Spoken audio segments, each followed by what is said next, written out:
नमस्कार। मैं संजीव कंडवाल और आज मैं दो खास मेहमानों के साथ एक ऐसे मुद्दे पर चर्चा करने जा रहा हूं जो हमारे उत्तराखंड के समाज का सच है, लेकिन हम इस पे बात नहीं करते या हमेशा जो होता है कि कुछ इस तरह के मुद्दे होते हैं कि जिन पे की बात करते हुए सार्वजनिक तौर पर बहस करते हुए असहजता होती है। तो आज हम एक ऐसे ही मुद्दे पर बात कर रहे हैं जो हमारे समाज का, मैंने कहा है कि सच है, लेकिन हम जिस पर खुलेआम बात नहीं करते हैं। हालांकि हम पर्दे के पीछे तो उस पर खूब बातें करते हैं, खूब बहस करते हैं, लेकिन खुलेआम बात नहीं करते क्योंकि वो असहज हम सबको करता है। लेकिन पत्रकार होने के नाते तमाम असहज करने वाले सवालों को हमको बात करनी होती है, उन पर चर्चा करनी होती है। इसलिए आज मैं इस मुद्दे के साथ अपने दो मेहमानों के साथ जुड़ा हुआ हूं। मुद्दा यह है कि उत्तराखंड की राजनीति है वो मुख्य तौर पर जो विमर्श रहता है वो ठाकुर और ब्राह्मण जो दो समाज हैं, मुख्य तौर पर हमारे समाज की जो दो बड़े जो वर्ग हैं, ठाकुर बनाम ब्राह्मण की राजनीति यहाँ मानी जाती है, यहाँ होती है, बहस उस पर होती है। लेकिन हमारे समाज में एक बहुत पॉजिटिव बदलाव दिख रहा है कि अब शादियां तो बहुत कॉमन सी हो गई हैं कि जहां इंटरकास्ट मैरिज हो रही हैं, ठाकुरों की बेटियां ब्राह्मणों के यहाँ आ रही हैं, तो ब्राह्मणों की बेटियां ठाकुर परिवारों में वारी बन के जा रही हैं। तो मैं देख रहा हूं कि शादियां बहुत कॉमन हो गई हैं, लेकिन राजनीति में ये मुद्दा अब भी हावी है। इस पे आज हम बात करेंगे। मेरे साथ में दो खास मेहमान हैं। मेरे साथ में वरिष्ठ पत्रकार श्री अर्जुन सिंह रावत जी हैं और एक मेहमान हमारे साथ में एक और वरिष्ठ पत्रकार हैं, कुलदीप राणा जी। तो दोनों मेहमान हमारे बीच में आज जुड़े हैं और आज हम इस पे बात करेंगे बारी बारी से कि ये जो सच है, जो राजनीति में जो ये बहस देखने को मिलती है वो समाज के लेवल पे तो अब वो खत्म हो रही है, तो राजनीति में बहस क्यों है। तो राणा जी, आप उत्तराखंड को आपने बहुत अच्छे से देखा है और आप चमोली जनपद से बेसिकली आप बिलोंग करते हैं। देहरादून में लंबे समय से हमारे साथ में पत्रकारिता कर रहे हैं, हिंदुस्तान टाइम्स से लेकर तमाम जगह आपने साथ में जॉब की है। आपका क्या मत है कि समाज में तो अब ये मुद्दा शायद नहीं है, क्योंकि बेटी का रिश्ता तो हो ही गया है जाति के आधार पर। मतलब अब तो कोई ऐसा नहीं हो रहा है, आमतौर पर शादियां हो ही रही हैं, बच्चे हमारे लव मैरिज कर रहे हैं, हम लोग स्वीकार भी कर रहे हैं राजनीति में, लेकिन ये टकराव अभी तक क्यों बना हुआ है?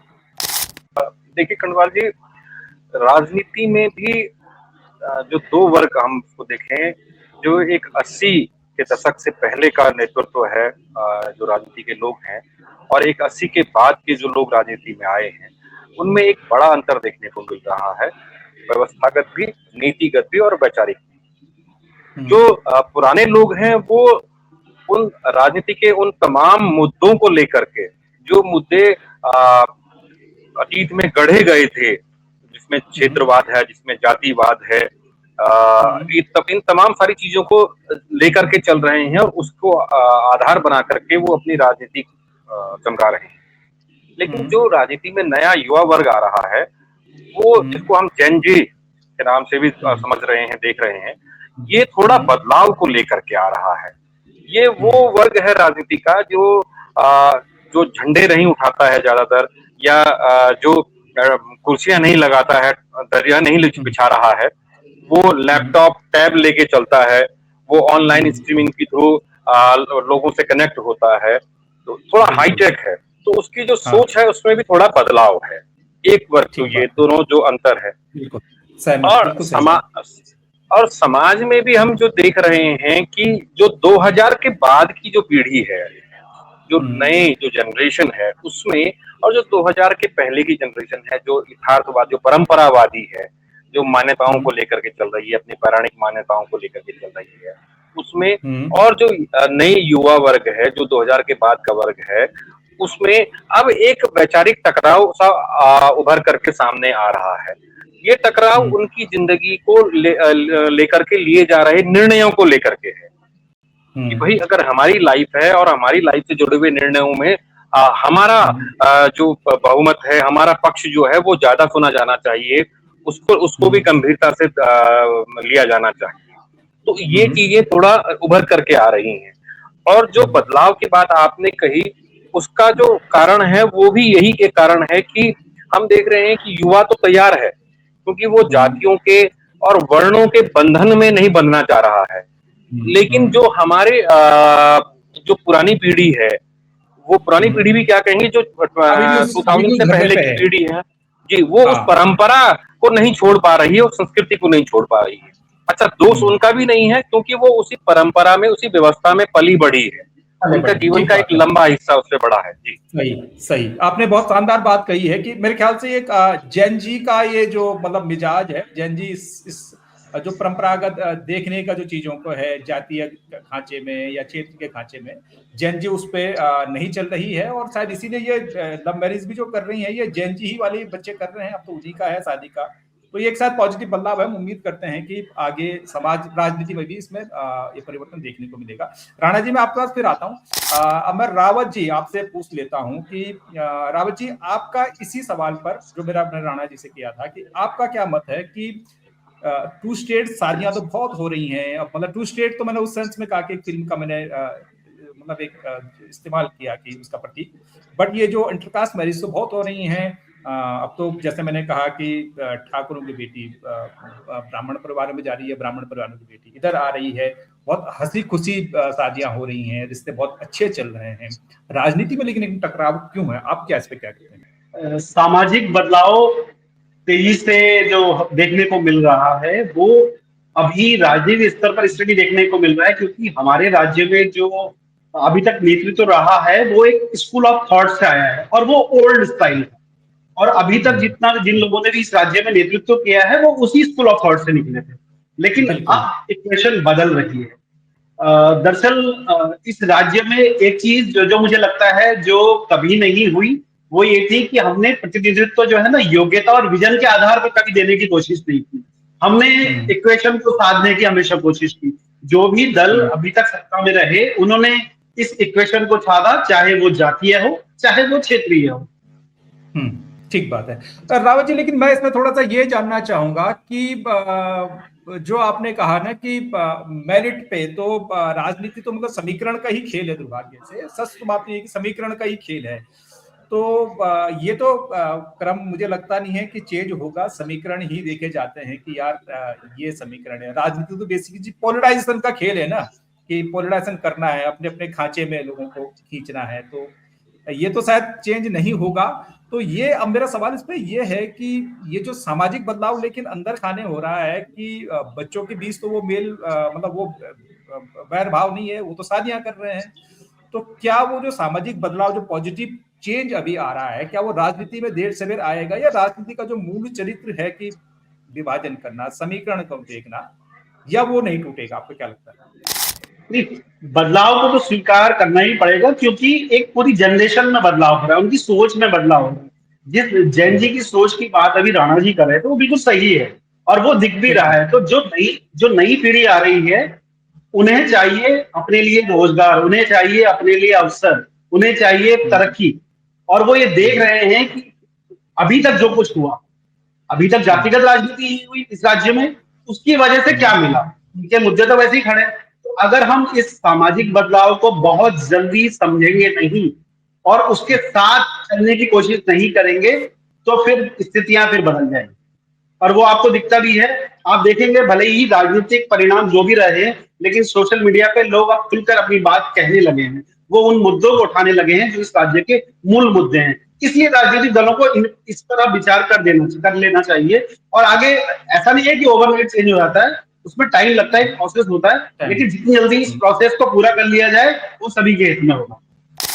ठीक बात है। राणा जी, ये सवाल मैं आप ही के पास भी आता हूं। आप ही ने हमको ये बताई थी बात, ये बेसिकली जैन जी हैं जो कि मतलब एक तरह से अलग सोच के साथ आ रही हैं। आपको लगता है कि जैन जी जो सामाजिक लेवल पर जो प्रयोग हो रहे हैं कि जैन जी अब मतलब जातीय बंधन में नहीं है, जैन जी शादी कर रही है, शादी से बड़ा तो और कुछ होगा भी नहीं ना, मतलब अगर जातीय बंधन टूट रहे हैं तो वो शादी में सबसे ज्यादा दिखता है। अगर जातीय बंधन थे तो वो शादी में दिखते थे कि लोग अपनी गोत्र में, अपनी जाति में, अपने धर्म में शादी के इश्तिहार देते थे, लेकिन अगर वो सब टूट रहा है तो क्या आपको लगता है राणा जी की जैन जी का ये मूल राजनीति के चरित्र में भी बदलाव लाएगा? देखिए, जिस तरह की चीजें हो रही हैं और जो परिवर्तन आ रहे हैं, मैंने व्यक्तिगत जीवन में भी ये महसूस किया, क्योंकि हम भी 80 के दशक के लोग हैं, हमारा जन्म भी उसी दौर में हुआ है। तो हमने 2000 से पहले का समय भी देखा और 2000 के बाद का समय भी देखा। और जो बदलाव 2005 के बाद युवाओं में आए हैं, उसकी जो गति थी वो बहुत ज्यादा थी, बहुत तेजी से बहुत बड़े बदलाव युवाओं के बीच में आए, उनकी सोच में, उनकी धारणाओं में। और उन्होंने परंपराओं को बेड़िया समझा और उन्होंने उसको तोड़ने का प्रयास ही नहीं किया, उसको उन्होंने तोड़ दिया, तोड़ के चकनाचूर कर दिया एक तरीके से। ठीक है। वो जो स्थापित मान्यताएं थी, जो एक सामाजिक ढर्रे को जोड़ने के लिए, सामाजिक व्यवस्था को गढ़ने के लिए बनाई गई थी, जिसमें संस्कृति है, जिसमें परंपराएं हैं, जिसमें आस्थाएं हैं, जिसमें मान्यताएं हैं। ठीक है।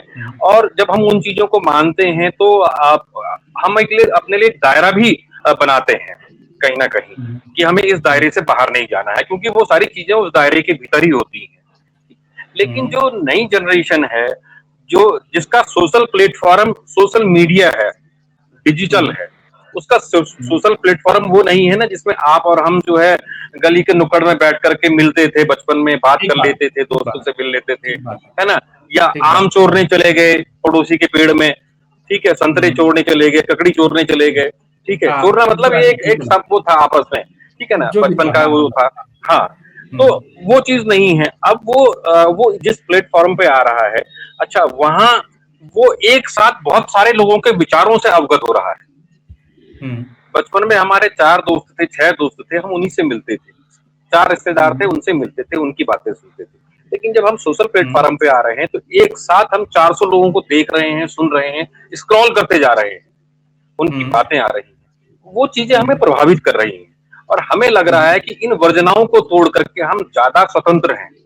ठीक है। अब जो स्वतंत्रता का एहसास है वो उन्हें उस तरफ लेके जा रहा है। अब देखिए, राजनीति हमेशा भीड़ के उस नियम पर आधारित होती है, ऐसा मेरा मानना है कि जो भीड़ कहेगी नेता को उस तरफ ही जाना पड़ेगा। ठीक है, भीड़ को मोड़ना पड़ता है कि आप इधर चलिए, मतलब जो अपने गोल पे है, भीड़ को उधर बताना है। बिल्कुल। आप राजनीति में वो नेतृत्व में वो गरिमा और वो क्षमता नहीं रही ना जो भीड़ को दिशा दे सके। अब भीड़ डायरेक्शन दे रही है और नेता को उस तरफ मोड़ना पड़ रहा है। यही कारण है कि जो क्षेत्रीय गणित है, जो जातीय गणित है, वो तय कर रहे हैं कि हाँ, हमारा विधायक कौन होगा, हमारा नेता कौन होगा, और जिसका जातीय गणित में जिसका नंबर ज्यादा होगा उसका चुनाव हो जाता है। ठीक है। अब मैं एक सवाल अब थोड़ा सा इसमें चेंज कर लेता हूं। रावत जी, आपसे मेरा सवाल है कि ऐसा नहीं है कि जातीय राजनीति खाली उत्तराखंड में होती है, भारत की राजनीति का सच है, पूरे देश भर में ये जातीय राजनीति होती है, या अलग अलग तरीके से होती है। कहीं ओबीसी की राजनीति होती है, कहीं एससी की राजनीति होती है, कुछ जगह पर बहुत एसटी की राजनीति होती है जहां आदिवासी संख्या ठीक ठाक है। तो मैं उत्तराखंड के संदर्भ में रावत जी ये आपसे सवाल करना चाह रहा हूं कि 19% यहाँ पर बहुजन समाज की जो भागीदारी है, 19% कोई कम नहीं है, ठीक ठाक है। क्या इसलिए भी ठाकुर ब्राह्मण की यहाँ राजनीति इसलिए होती है कि जो मूल जो जातीय रूप से जो वंचित समाज है उसके मुद्दे कभी सतह पे आ ही नहीं पाए? इस पे आपका क्या मत है? या ये जो ठाकुर ब्राह्मण की नकली लड़ाई है, मैं इसको नकली लड़ाई बोलूंगा क्योंकि ये धराल पतल पे तो कहीं होती नहीं यार, सबको तो शाम को फिर आपस में बैठ के बातें करनी होती हैं, सब ठीक होता है, कोई ऐसा टकराव तो है नहीं, ये नकली लड़ाई है जो होती है। तो क्या ये नकली लड़ाई के चक्कर में असली इश्यूज जो था वो बहुजन समाज का जो इश्यू था, और उनकी आबादी 19% है उत्तराखंड में, कम नहीं है, क्या उनकी लड़ाई कमजोर हुई है? आपका क्या मत है इस पे? लड़ाई कमजोर हुई, ये थोड़ा सा मतलब इसको उस तरह से देखना होगा कि क्या यहाँ पर बहुजन समाज की स्थिति उस तरह से थी। हाँ, ये बात सही है कि सामाजिक रूप से उनको लेकर एक जो कहते हैं ना, एक सोच थी जो पुरानी जो चली आ रही वो थी। लेकिन जो स्थितियां बहुजन समाज को लेकर दूसरे राज्यों में है, कम से कम उत्तराखंड में हम उस तरह से नहीं देखते। उस तरह की एट्रोसिटी या उस तरह का दमन हमारे राज्य में कम से कम नहीं था। तो इसकी वजह से भी ये हुआ कि खासकर जो पहाड़ी जो जिले हैं वहां पर हम देखते हैं कि वहां उस तरह की चीजें नहीं उभर कर आई, और यही कारण रहा कि जो राजनीति है वो जो दो जो ज्यादा प्रतिनिधित्व करती है जिनकी आप बात कर रहे हैं, उन्हीं के इर्द गिर्द समर्थन रहेगी। जो 19% जिस आबादी की आप बात करें उनके मुद्दे, क्योंकि उस तरह से चीजें नहीं हुई। हाँ, ये बात सही है कि हम देखते हैं सोशियली जिस तरह की स्थिति है उससे हम सभी परिचित है, आंखों से हमने देखा है, सामने बिल्कुल नहीं है। लेकिन वो जो एक उनके खिलाफ जो एट्रोसिटी होती थी, उस तरह की चीजें उतनी वो इतिहास हमारा कम से कम उस तरह का नहीं। हाँ, तो इस वजह से भी शायद ये रहा कि राजनीति में कम से कम वो चीजें उस तरह से निकल गई और प्रतिनिधित्व भी मिलता रहा है, जो कि जो कहते हैं ना कि लोकतंत्र का जो गणित होता है उसके हिसाब से प्रतिनिधित्व भी मिलता रहा है। वो प्रतिनिधित्व लेकिन संविधान ने दिया है, समाज ने तो नहीं दिया है। खैर, तो संविधान ने समाज ने दिया नहीं है। दिया, बिल्कुल। हाँ, मैंने भी कहा कि जो लोकतंत्र उससे मिला उनको वही प्रतिनिधित्व उनको मिला है। ठीक बात है। राणा जी, आपका इस पे क्या मत है कि क्या इससे दलितों की जो कम से कम उनका राजनीतिक नेतृत्व तो नहीं उभर पाया ना? सच तो यही है कि हमारे यहाँ पिछले 70-75 सालों में उत्तराखंड में पहाड़ों में दलितों का कोई राजनीतिक नेतृत्व तो नहीं उभर पाया है। तो ये जो ठाकुर और ब्राह्मणों की जो नकली लड़ाई है, क्या इसके कारण वंचित समाज की लड़ाई कमजोर हुई है, उनका राजनीतिक नेतृत्व नहीं उभर पाया है? आपका क्या मत है इस पे? देखिए, राजनीति में संख्या बल एक बड़ा विषय रहता है और हमने जो चुनावी प्रक्रियाएं हैं हमारे देश की उसमें भी देखा कि सीटों का निर्धारण भी जाति के आधार पर होता है कि किस जाति की कहाँ किस तरह की संख्या है और उसी आधार पर हम सीटों का आरक्षण तय करते हैं। नेतृत्व को लेकर के जो बौद्धिक क्षमताएं होनी चाहिए थी, जो चीजें विकसित की जानी चाहिए थी, उस दिशा में काम नहीं हुआ है। बड़ी बात यह है कि उस दिशा में काम नहीं हुआ है जो काम किया जाना चाहिए था। और चीजों को लेकर के शायद समाज के भीतर भी ये एक थोड़ा सा हम महसूस करें कि दब्बूपन सा जिसको हम कहें कि हम चीजों को लेकर के मुखर होकर के बाहर नहीं आ पाए, और बाहर नहीं आ पाए तो हाँ, वो कॉन्फिडेंस नहीं हो पाया। और क्योंकि ये मैं बल्कि अर्जुन जी ने जो बात कही, ये बिल्कुल मैं इनकी बात से पूरी तरह से सहमत हूँ कि हमारे उत्तराखंड में खासकर इस तरीके का इतिहास नहीं रहा है बहुजन वर्ग के लिए कि जो चीजें हम अन्य राज्यों में या अन्य क्षेत्रों में देखते हैं और वहां जिस तरह का टकराव उभर करके आता है, ठीक है। तो खासकर हमारे पहाड़ में ठाकुर का कुआं वाली कहानियां तो नहीं है उत्तराखंड में, कम से कम। हाँ, कफलडा कांड हुआ है, दुर्भाग्य से हम मतलब बहुत आसानी से कह देते हैं। कफलडा कांड हमारे यहाँ तो हुआ ही है। बट चलिए, हम दलित राजनीति में दलित विमर्श पे किसी और दिन नहीं, वो कुछ घटनाएं आपकी बात बिल्कुल सही है, कुछ घटनाएं हुई हैं, उनको इग्नोर नहीं किया जा सकता। लेकिन जिस तरह की चीजें होती हैं दूसरे राज्यों में हम जो देखते हैं, देखिए, किसी जाति का नेतृत्व शायद तभी उभरता है जब उस जाति को लेकर बहुत सारा मतलब जो कहते हैं ना दमन देखा हो, तब वहां से एक विद्रोह के रूप में एक नेतृत्व उभरता है। तो क्योंकि उस तरह से बिल्कुल वही बात है, उतनी बड़ी घटनाएं नहीं हुई, इसकी वजह से भी शायद ऐसा हुआ कि एक मुखर नेतृत्व नहीं उभर पाया। बिल्कुल ये बात है, ठीक बात है।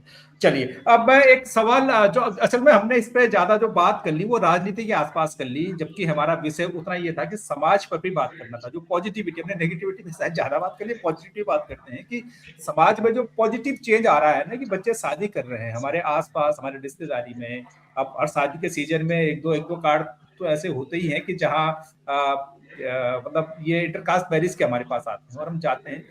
मैं आपसे तजुर्बा पूछना चाह रहा हूँ कि राणा जी, आपके आसपास भी तो ऐसी शादियां हुई होंगी आपके बहुत क्लोज सर्किल में कि जहाँ इंटरकास्ट मैरिज हुई है, उन शादियों में तो कोई मतलब कैसी चल रही है? क्या वहां पर भी कोई टकराव इस रूप में आपको देखने को मिला या वहां समाज स्वीकार कर लेता, परिवार स्वीकार कर लेता? आपका एक्सपीरियंस क्या है अपने नजदीकी लोगों में? नहीं, मैं बताऊं कंडवाल जी कि मेरे तो रिश्तेदारी में खुद हमारे यहाँ 2 बहुएं जो हैं वो ब्राह्मण कुल से हैं और बहुत सामान्य जीवन चल रहा है। विवाह में भी कोई ऐसी बात नहीं आई, सामान्य तरीके का होता है।